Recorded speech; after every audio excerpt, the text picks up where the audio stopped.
de la apostasía en el antiguo. ¿Qué significa la palabra apostasía? La palabra apostasía, fíjense en esto. Apostasía es un vocablo que aparece relativamente hablando pocas veces en la Biblia. El vocablo apostasía se encuentra pocas veces, relativamente hablando. Uno esperaría encontrarla muchas veces. La palabra apostasía, tal como la tenemos en castellano, pasa a nuestro idioma del idioma griego. Y en el griego es exactamente igual que en castellano. Se deletrea exactamente igual. De manera que la palabra ha pasado al castellano letra por letra. A eso se le llama transliteración. El vocablo ha sido transliterado. Letra por letra ha pasado del griego al castellano. ¿Qué dice el griego? Apostasía. Igual que en castellano, ¿no? Esa palabrita significa un alejamiento, una partida. En un sentido, la palabra significa éxodo. Un éxodo. O cuando un barco deja el puerto. El capitán da la orden, leven anclas y el barco sale, deja el puerto. Eso es un éxodo. Y en un sentido es una apostasía. Quiero que entendamos esto, porque durante estos días, los 3 días, se va a hablar mucho aquí de apostasía, pero siempre es bueno, es saludable, pedagógicamente. Es bueno tener una definición. Definir es muy importante. Es importante que entendamos qué es apostasía, que sepamos definir la palabrita. Generalmente, el vocablo va acompañado de otra palabra. No va solo. Generalmente. En el Nuevo Testamento. Uno apostata de algo. Uno puede apostatar de la familia. Un hombre que abandona a su familia, apostató de la familia. Uno puede apostatar de la iglesia, dejar la iglesia. O uno puede apostatar de la fe, abandonar la fe. A Pablo lo acusaron, el libro de Hechos 22 está la expresión, de haber apostatado de Moisés. Los judíos acusaron a Pablo de haber apostatado de Moisés, de haber dejado las cosas que Moisés mandó y de haber apostatado de las tradiciones de la nación de Israel. Esta fue una de las acusaciones constantes que se le hicieron, una que se le hizo al apóstol Pablo. que había apostatado de Moisés. De manera que estoy diciendo esto para que todos vosotros que vais a estar aquí durante estos días entendáis qué es eso de apostasía. ¿Por qué se usa esa palabra?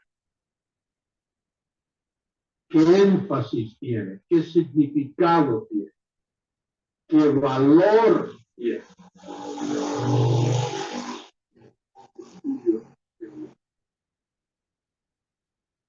Pero como tengo que hablar de la apostasía en el Antiguo Testamento, ahí es donde quiero ir, al Antiguo Testamento.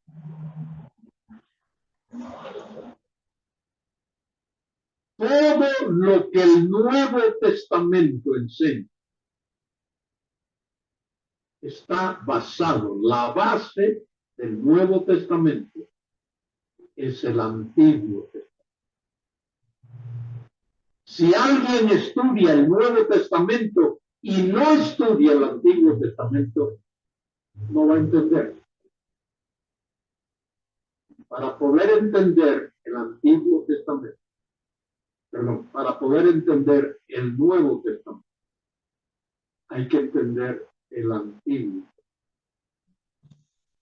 De manera que pastores y futuros pastores y esposas de pastores y misioneros y misioneras, enseña a tus alumnos y a tus oyentes las verdades que se encuentran en el Antiguo Testamento. ¿Por qué creó Dios el universo?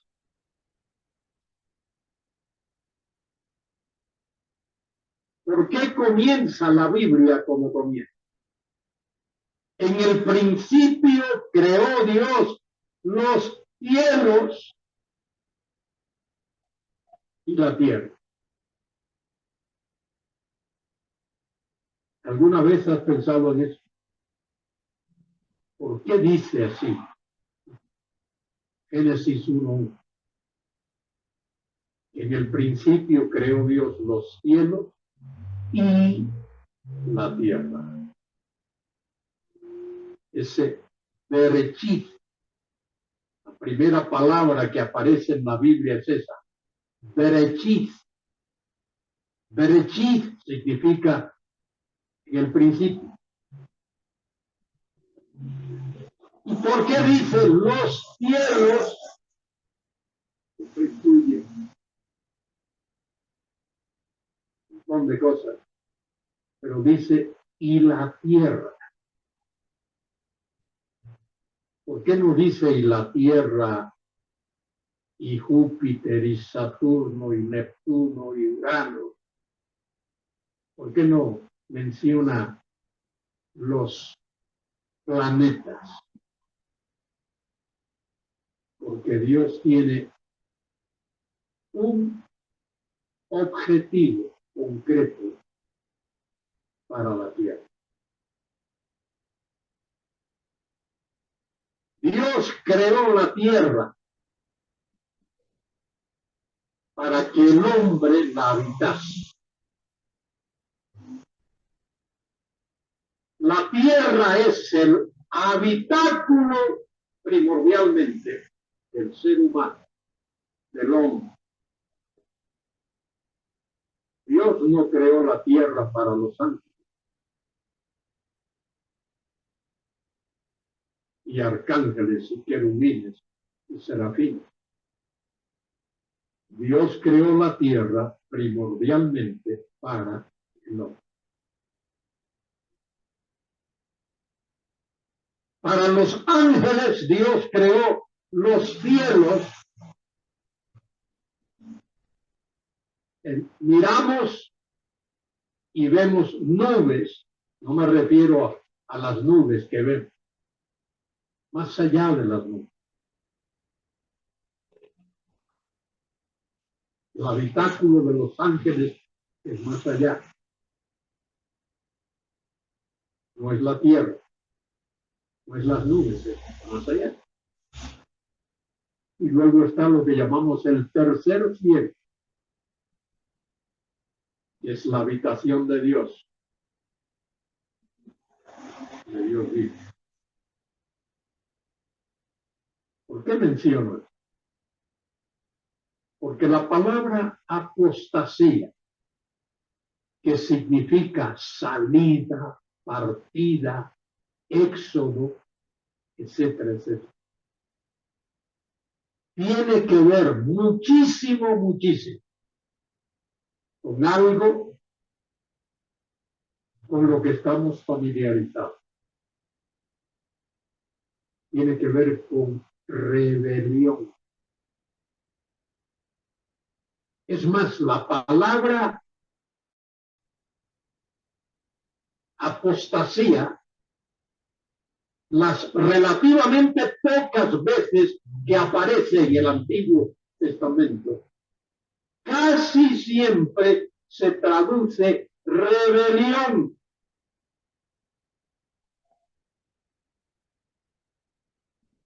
Hay rebelión. Ha habido y hay rebelión. Y eso tiene que ver, mire, con el propósito para el cual Dios creó el universo.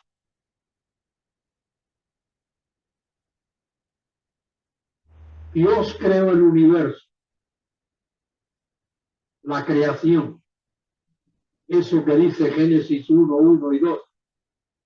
En el principio creó Dios los cielos y la tierra, porque es el plan de Dios. No es que era, es el plan de Dios. Manifestar su reino. Mire, Dios es rey eterno. Él siempre ha sido rey de la eternidad. Pero es el propósito de Dios manifestar su reino dentro del tiempo, dentro de la historia y dentro de sus criaturas.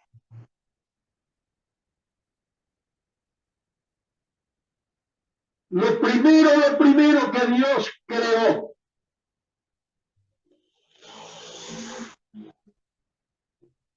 fue lo que llamamos los ángeles o las huestes angelicales, los ejércitos angelicales. Esto fue lo primero que Dios creó.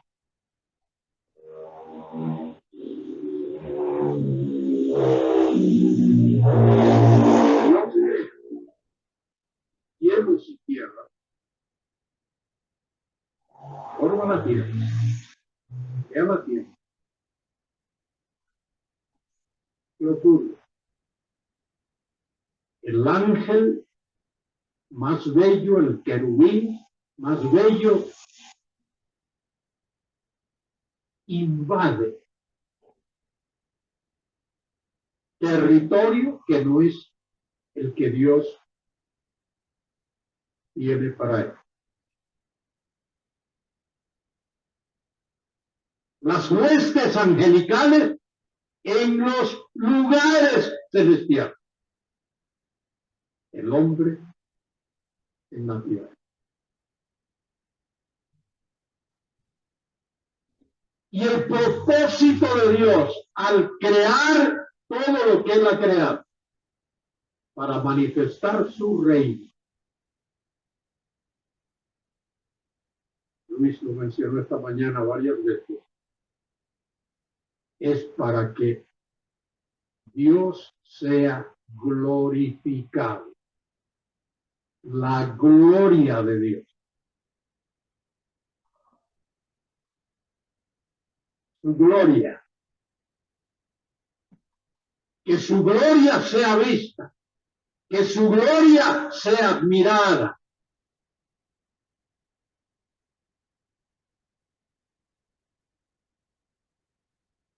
Gloria de Dios.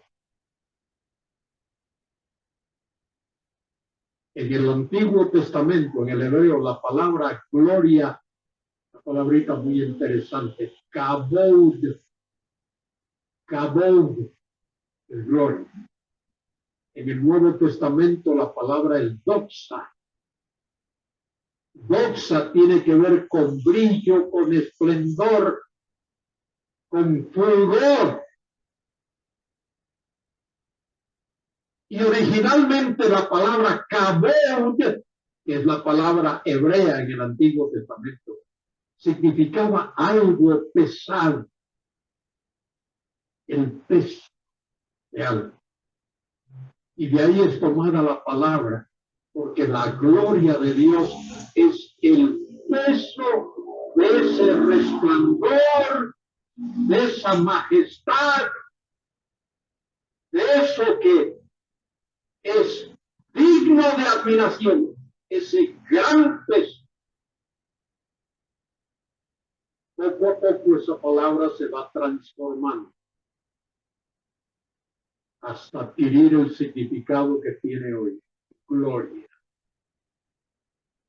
El propósito de Dios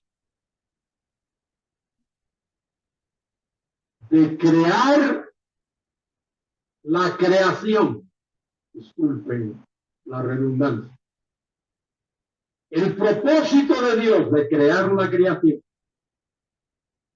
y de crear todas las cosas que Él ha creado es para que su gloria sea vista y su gloria sea alabada y su majestad sea exaltada. La gloria, porque todo lo que es para la gloria de Dios es lo mejor.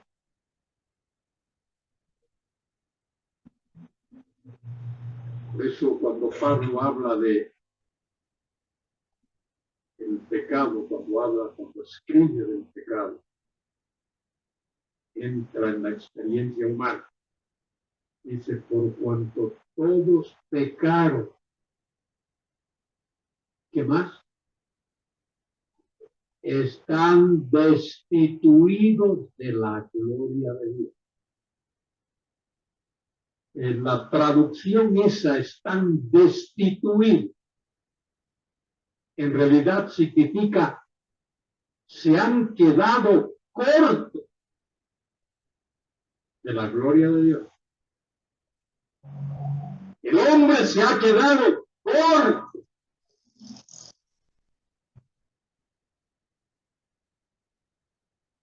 Una ilustración que leí hace años es como aquel que quiere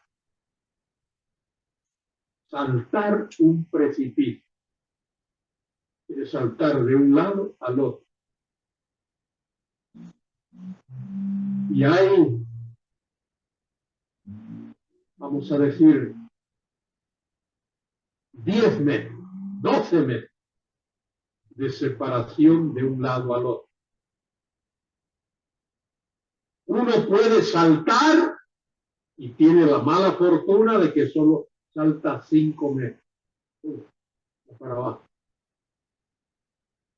Otro salta y salta 7 metros, pero va para abajo. Y por fin otro, el último salta y salta 9.9 metros. Y va para abajo.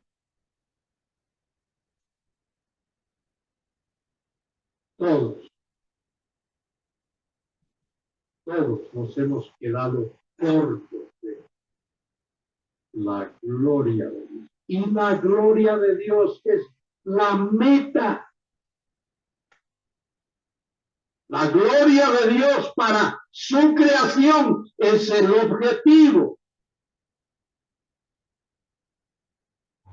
Desde el principio eso es lo que Dios quiere.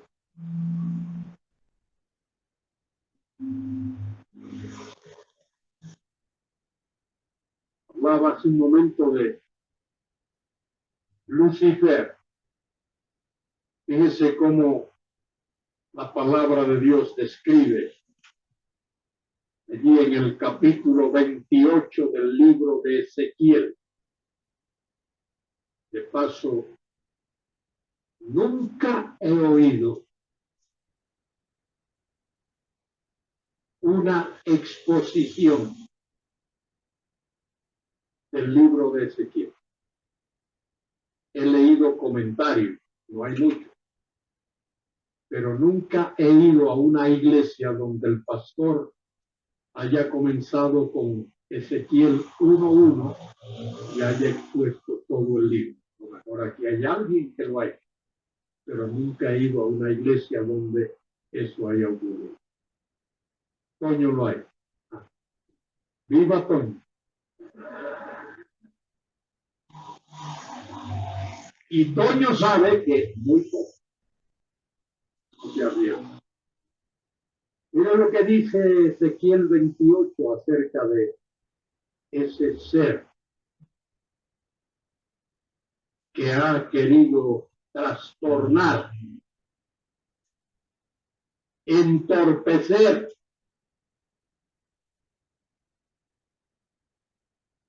la gloria de Dios.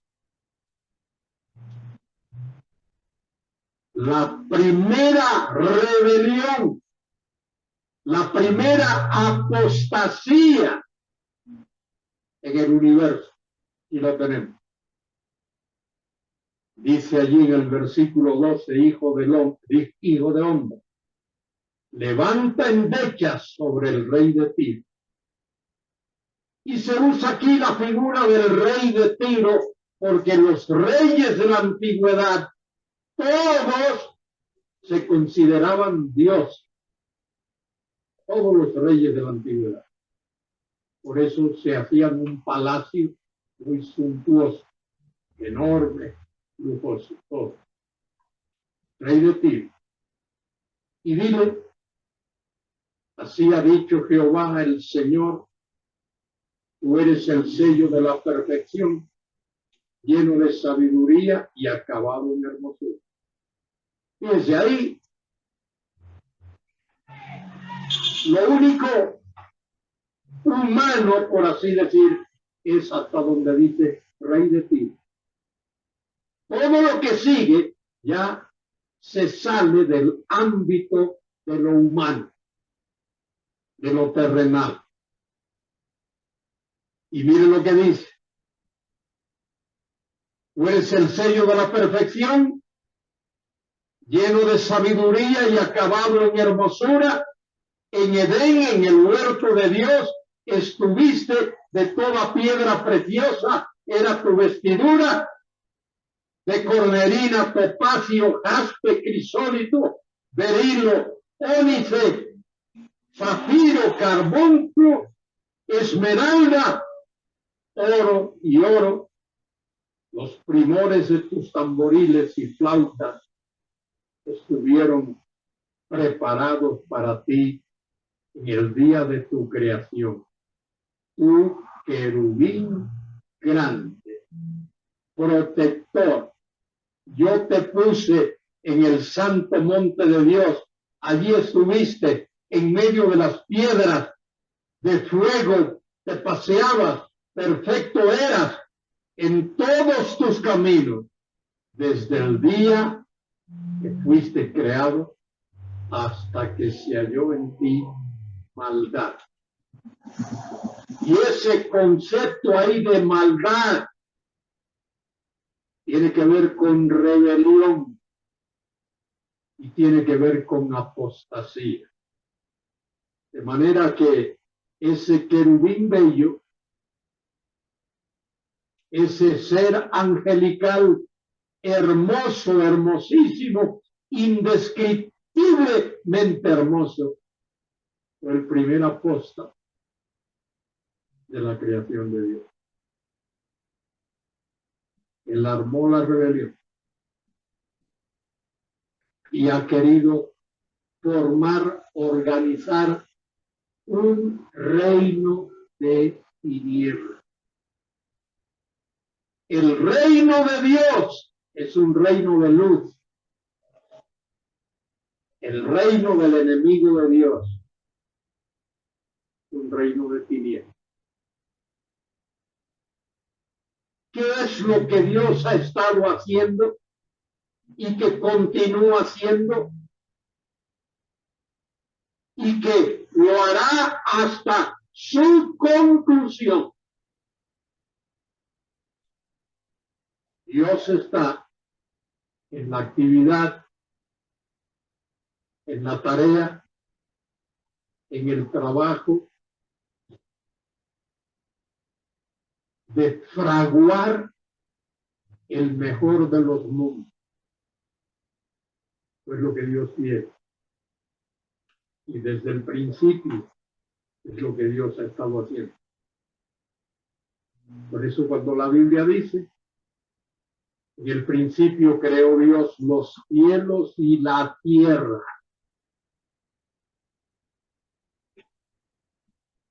Ahí está. La tierra, en este planeta Tierra. Dios quiere manifestar su reino dentro de la historia, en medio de los hombres, pero un reino de luz, reino real. El maligno ha querido torcer, obstruir, distorsionar. En el principio creó Dios los cielos y la tierra. Y la tierra, ahí no hay esa conjunción que aparece ahí. Es una conjunción copulativa. Cuando Dios creó la tierra, en ese momento la tierra estaba desordenada y vacía. Tohu babohu. Linda expresión, ¿verdad? Tohu babohu, dice el texto hebreo. Desordenada y vacía. No es que la tierra se volvió. Es que cuando Dios la creó, estaba desordenada y vacía. Pero mire, esa expresión, desordenada y vacía, es lo que se llama una locución. Una locución es una frase o una expresión que hay que entender su sentido, no necesariamente traducirlo palabra por palabra. Desordenada y vacía significa que cuando Dios creó la tierra, en el momento de crearla, para usar una expresión mía, cuando la tierra salió de las manos de Dios, en ese momento la tierra no estaba apta para ser habitada. La tierra era una gran bola, enorme, inmensa bola de gelatina. No estaba apta para ser habitada cuando Dios creó la tierra. ¡Qué maravilloso! Dios invierte 5 días en cómo estaba la tierra, desordenada y vacía. En ordenar lo que está desordenado. En llenar lo que está vacío. Porque en el 6º día Dios va a poner en este planeta Tierra al hombre. Él va a crear a su imagen y semejanza.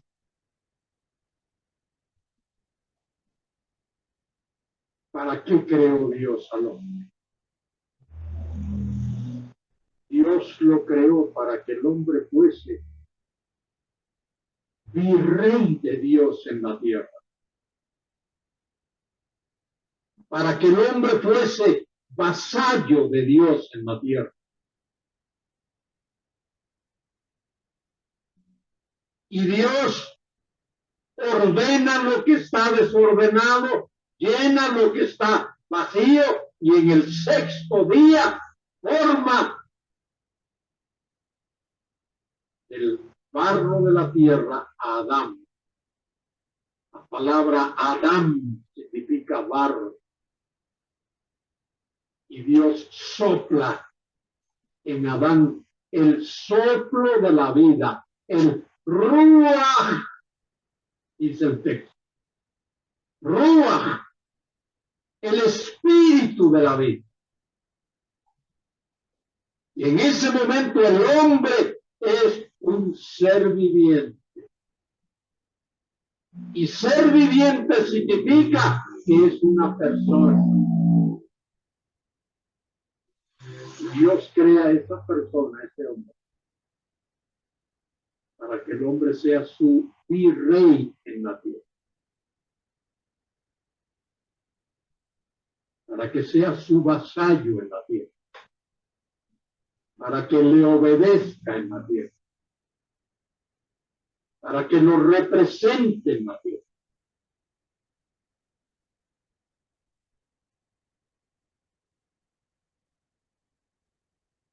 Y en Génesis 3 tenemos la historia de cómo ese propósito de Dios que sigue vigente. Aclaro esto. Dios tiene solo plan A. ¿Entendéis? Dios no tiene plan A y plan B y plan C. No es que si el plan A falla, pues yo voy a poner a funcionar plan B. No, no, Dios tiene plan A. El que siempre ha tenido. Dios no tiene dos planes. Dios tiene plan A. ¿Cuál es plan A? El propósito de Dios es fraguar, formar, establecer el mejor de los mundos. Eso es lo que Dios está haciendo. Pero Dios tiene que lidiar con la apostasía.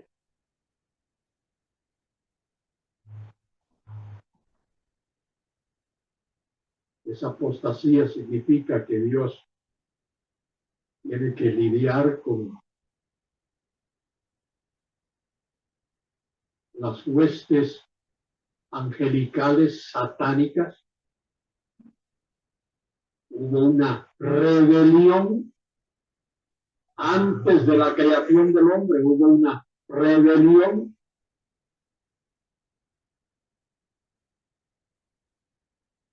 Dirigida, capitaneada por ese personaje que leí de Ezequiel 28. De paso, también hay otro pasaje muy importante en Isaías 14, del 12 en adelante, versículo 12 en adelante, donde se habla de ese ser, de ese Lucifer, de ese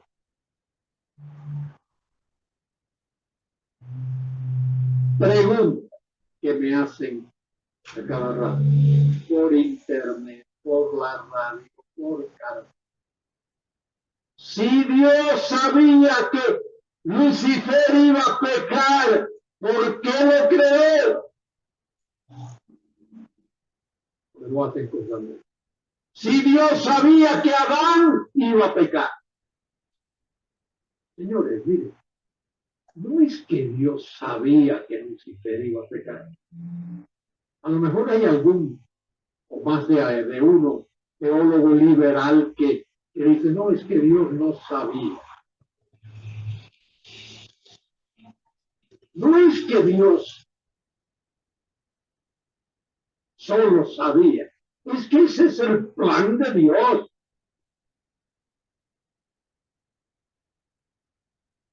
Dios creó a Lucifer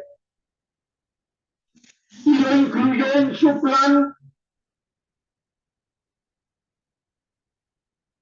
no solo sabiendo que iba a pecar, sino que ese es su plan. Dios creó al hombre no solo sabiendo que iba a pecar, sino que ese es su plan. ¿Por qué? Porque el propósito de Dios es destruir el mal. Y para que el mal pueda ser destruido, tiene que existir. El propósito de Dios es crear, formar, fraguar el mejor de los mundos. Y para que eso pueda hacerse, Dios tiene que derrotar el mal y Dios tiene que derrotar el pecado y Dios tiene que derrotar la maldad y Dios tiene que derrotar la rebelión y Dios tiene que derrotar la apostasía. Todo lo que es rebelión. Cuando Dios termine, todas las criaturas van a estar sometidas a él. Pablo lo dice allí en Filipenses 2. Delante de él se doblará toda rodilla de los que están en los cielos, de los que están en la tierra, de los que están debajo de la tierra. Toda criatura tendrá que confesar. ¿Qué cosa? Al unísono, un grito cósmico, todo el universo va a oír lo mismo. Jesucristo es el Señor para la gloria de Dios Padre. Tremendo será. Mamacita mía. ¿Qué pasó? Yo no sé cuántas veces uno lee la Biblia y lee un versículo de la Biblia y de pronto ese versículo le pasa así. Hasta un día que uno lo lee y dice, caramba, uno ya no da cuenta.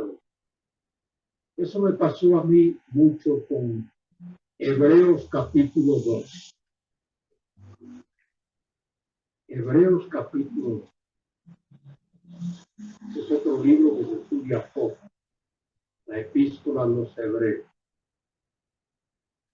Porque algunos no estudian el trasfondo y entonces creen que Hebreos está enseñando que alguien puede perder su salvación.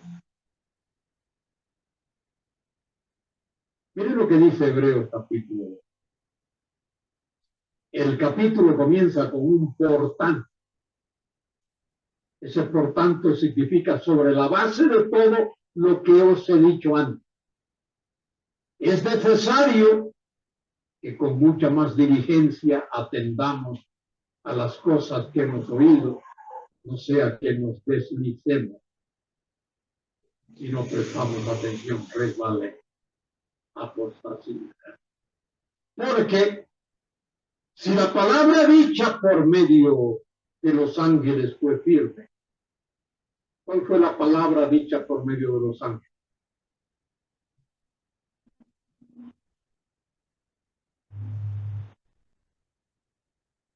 Señores, la ley de Moisés. Dios dio la palabra a ángeles y ángeles la dieron a Moisés. La palabra que Dios habló a Moisés se la dio por medio de ángeles.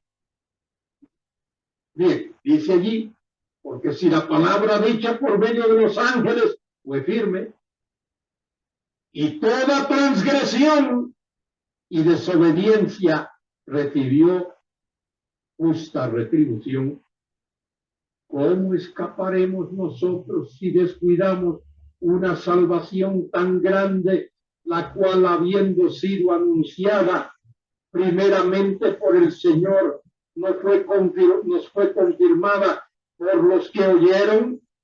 Porque estos son creyentes de la segunda generación, testificando Dios juntamente con ellos, con señales y prodigios y diversos milagros y repartimientos del Espíritu Santo según su voluntad. Y ahora viene el versículo 5. Mírenlo ahí. ¿Qué dice?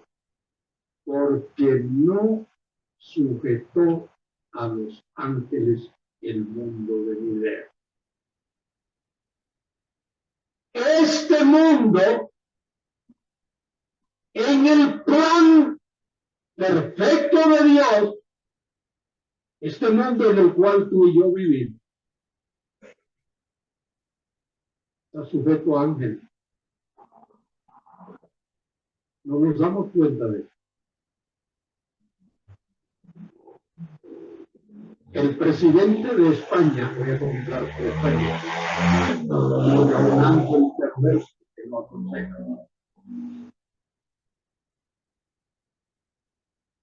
Y supongo que el presidente de México, lindo y querido, también tiene algún ángel perverso y maligno que lo aconseja. Escuchen, todos los gobiernos de la tierra, todos, sin excepción, todos, sin excepción, son incluidos desde la caída hasta el día de hoy y hasta el día cuando Jesucristo venga y someta bajo su gloriosa autoridad y soberana autoridad todas las potestades de este mundo, todos los gobiernos. Tiene un demonio que le dice, haz esto, o haz esto, o no hagas. Porque la sociedad en la que vivimos, por poco digo suciedad, porque es suciedad. ¿Por qué? Porque Satanás, Lucifer, la serpiente antigua, el maligno, el diablo, el tentador, con sus millones de demonios, influyen en el mundo en el cual vivimos, en todas las áreas, todas las áreas.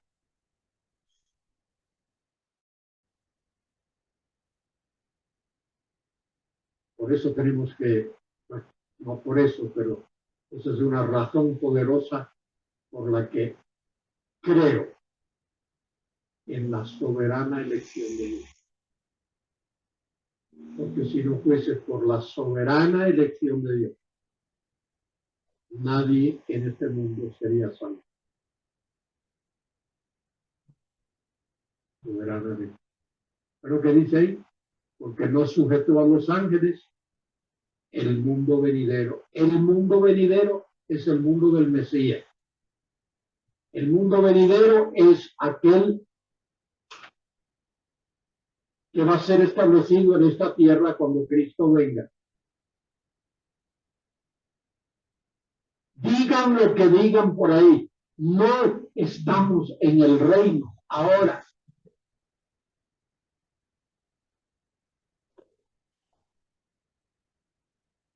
Y no estamos en el reino evidente. Cristo enseñó a sus discípulos a orar diciendo: Padre nuestro que estás en los cielos, santificado sea tu nombre. ¿Qué más? Venga tu reino. Esa última frase que habéis dicho, eso es lo que se llama, anótalo por ahí para que no se te olvide, eso es lo que se llama una frase exegética. Frase exegética es una que explica lo que se ha dicho antes. Venga tu reino,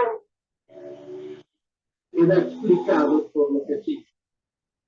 Hágase tu voluntad en la tierra tal como es hecha en el cielo. Cuando el reino venga, la voluntad de Dios será hecha en la tierra como en el cielo.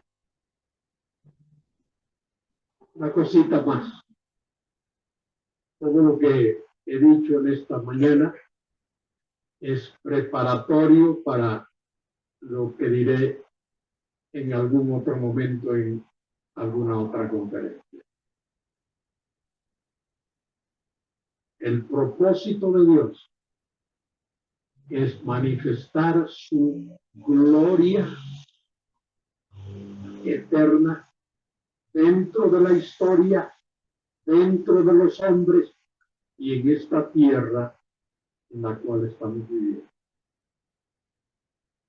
Y eso lo vemos desde el principio. Vemos rebelión, pero vemos la mano de Dios. Génesis 1 y Génesis 2, la creación. Génesis 3, la entrada del pecado. Génesis 4, el primer homicidio que se comete en el mundo.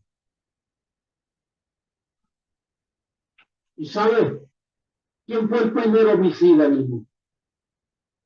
Caín. ¿Sabe por qué? Léanlo ahí en su Biblia. Primero de Juan 3:12. Mira lo que dice. Dice Juan: hijitos, amémonos unos a otros. No como Caín. Y luego dice algo. ¿Qué dice? ¿Qué dice? Que era de el maligno. ¿Por qué Caín mató a Abel? Porque Caín era del maligno y Abel era elegido de Dios.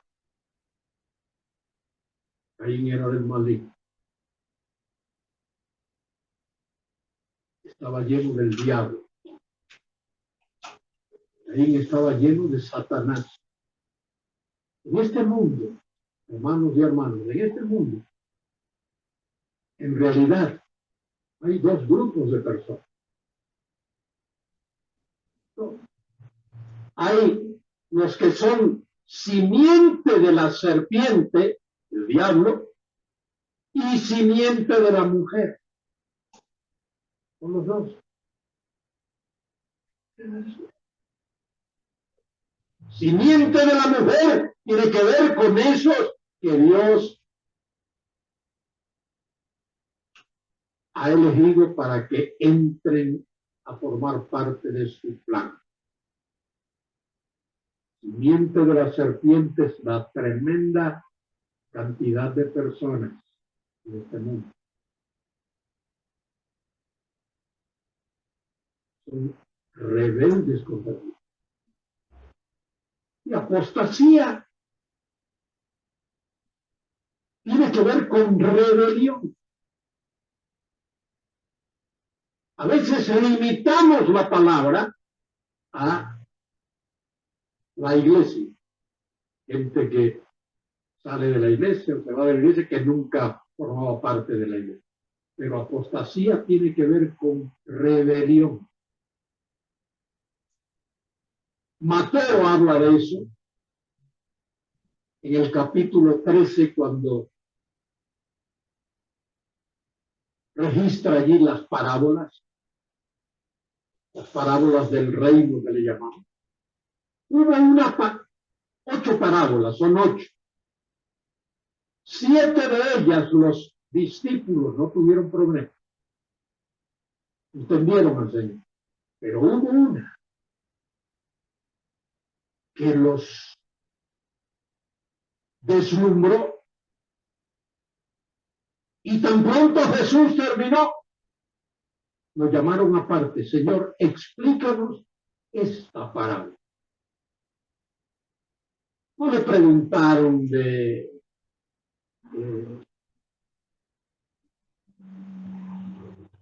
el que se fue o el otro. Esa parábola. ¿Cuál?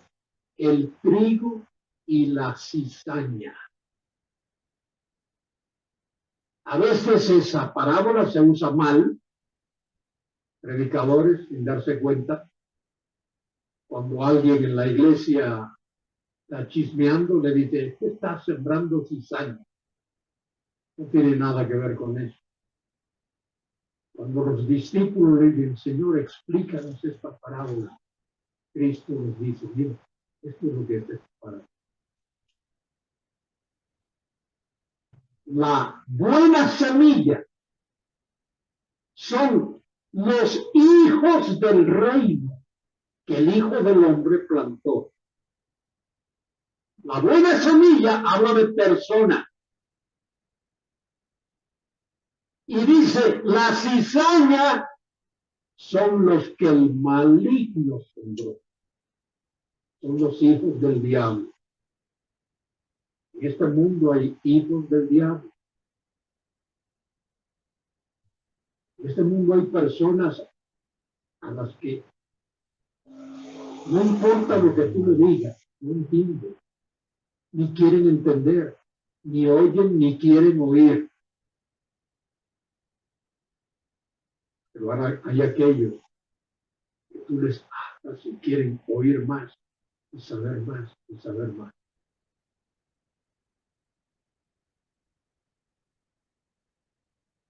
Dos. Hay esos apóstoles rebeldes, rebelión. Y vamos a ver esa rebelión en la Biblia. Desde allí, desde Génesis capítulo 4, Caín mató a su hermano Abel, rebelde. Y luego tenemos el capítulo 6 del Génesis, que habla del diluvio. Los que perecieron en el diluvio era gente malvada. Dice el texto allí, lo único que pensaban era lo malo.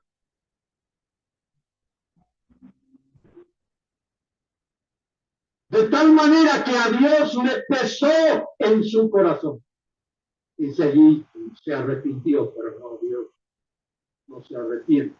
No es hombre ni hijo de hombre para que se arrepiente. Le pesó en su corazón.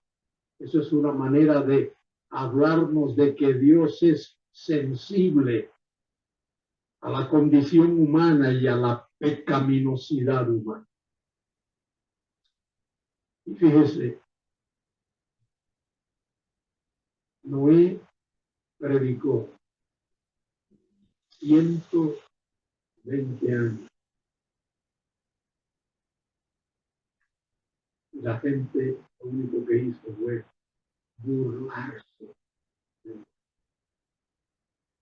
Burla. Rebelión, rebeldía completa, total. Y solo Noé, su mujer, sus 3 hijos y la esposa de cada uno de ellos. 8 personas de total. Ahora que sé, 120 años predicando, que solo 8 personas. Bueno, en este caso, 7, estando Noé, que es el siervo de Dios. 7 personas.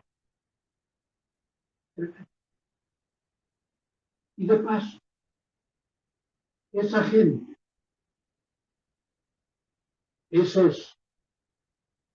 esa civilización de los días de Noé, cuando comenzó a llover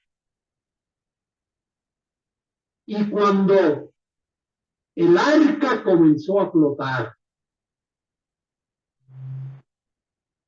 esos que habían rechazado el mensaje de Noé, ninguno de ellos tocó la puerta del arca. Ninguno. Esos no tenían interés de nada. A veces evangelistas hablan de que, bueno, ninguno tocó la puerta. Cuando Dios cerró la puerta, la cerró. Y no había ningún, si hubiese habido uno que se hubiese arrepentido y hubiese querido entrar, Dios lo hubiese hecho. Y todos perecieron. Gran apostasía. Gran apostasía. Y luego después vemos lo que ocurre en la Torre de Babel, otra gran apostasía. Y Dios está preparando el camino. Que Dios va a llamar a un hombre llamado Abraham. Y con él va a establecer un pacto incondicional. Y ese pacto incondicional ha incluido la venida del Mesías. El Mesías que viene y vino a librar. El Hijo del Hombre, Lucas 19:10, vino a buscar y a salvar. ¿A quién? Lo que se había perdido. ¿Por qué? Porque es que el Hijo del Hombre vino a buscar y a salvar lo que se había perdido. ¿Sabe por qué? Desde que es sencillo. Me decía un profesor, nos decía en el seminario, no compliques lo simple, simplifica lo complicado. ¿Sabe por qué el Hijo del Hombre vino a buscar y a salvar lo que se había perdido? Muy sencillo. Porque lo que se había perdido nunca hubiese ido a buscar al Hijo del Hombre.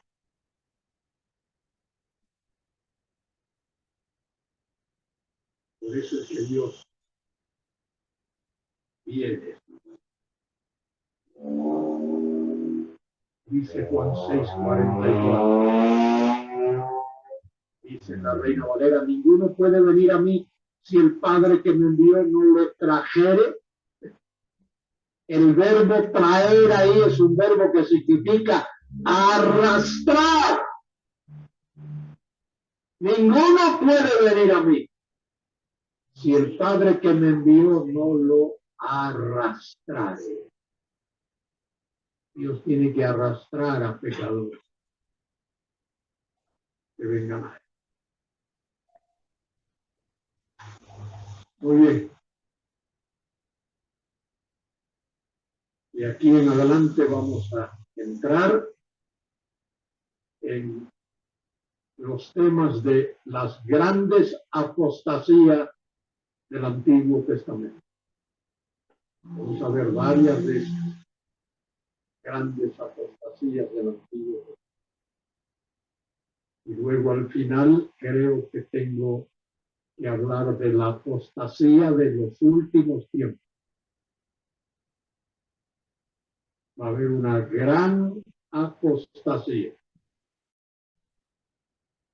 en los últimos tiempos. Yo no sé cuán cerca está, pero creo que estamos cerca. En gallego decimos, estamos muy pretiño, muy cerquita. Preto en gallego es cerca. Pretiño, estamos pretiño. El gran día se acerca. Y debo decir esto. Y ahora sí termino. Aprovecha cada oportunidad que tengas. Ayer cuando llegué a México, lindo y querido, fuimos a comer ahí a un restaurante y al salir veo a la señorita que siempre ponen en la puerta a dar la bienvenida a los que vienen y la despedida a los que se van. Y le pregunté la pregunta que le hago a tanta gente. Esa señorita guapísima, chica, guapísima. ¿Sabes cómo llegar al cielo? Desde ahí de donde estás.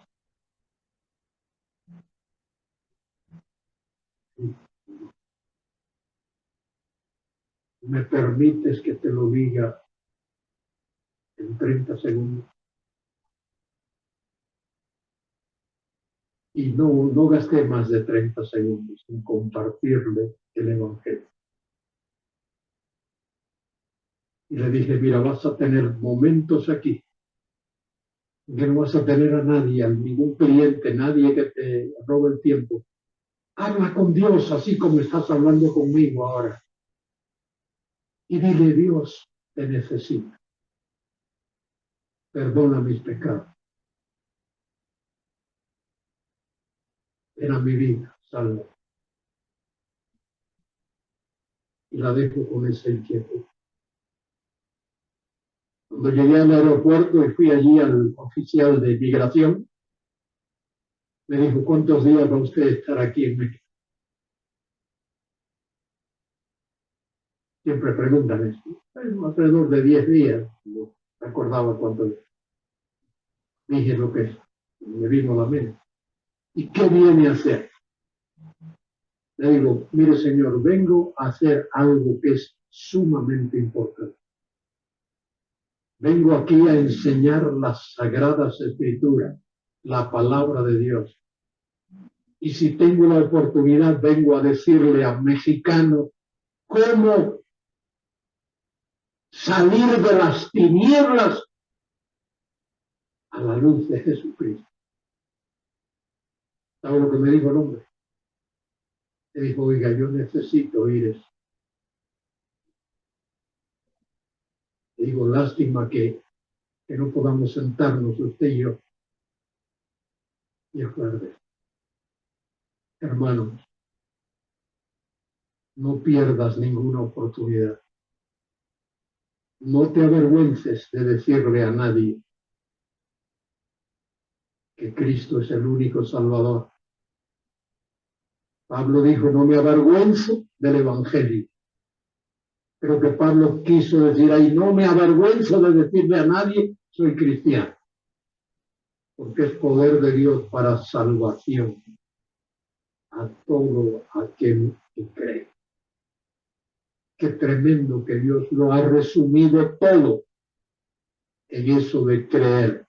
Ese pistis, poner fe, creer, pistúo, poner fe, creer en el único que nos puede salvar.